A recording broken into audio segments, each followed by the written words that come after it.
मी श्रुती. स्वागत आहे तुमचं एजीसी स्पोर्ट्सवर. तर WNPLचा पहिला सामना 5 जूनला सकाळी 9:30 वाजता पार पडला, ज्यात पुणेरी वॉरियर्सने 5 विकेट्सने सोलापूर स्मॅशर्सचा पराभव केला. तर WNPLचा दुसरा सामना पार पडला त्याच दिवशी संध्याकाळी 7 वाजता आणि हा चुरशीचा सामना होता रत्नागिरी जेट्स आणि रायगड रॉयल्स यांच्यात.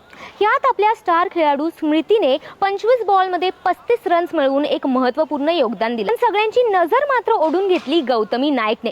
तिच्या 70 रन्सच्या मदतीने रायगड रॉयल्सला हार मानावी लागली आणि हिते रत्नागिरी जेट्स जिंकले. महाराष्ट्र प्रीमियर लीगचा दुसरा सामना पार पडला त्याच दिवशी दुपारी 2 वाजता, ज्यात सातारा वॉरियर्सवरती विजय मिळवली रायगड रॉयल्सने. यात ऋषभ आणि ऋग्वेद यांची 130 रनची पार्टनरशिप चांगलीच झळकली आणि निखिल कदमने घेतलेल्या 3 विकेट्समुळे सातारा वॉरियर्सला 191 रन्सचं टार्गेट अचीव करता आलं नाही. अशाच अजून MPL आणि WNPL रिलेटेड अपडेटसाठी एजीसी स्पोर्ट्सला फॉलो करा.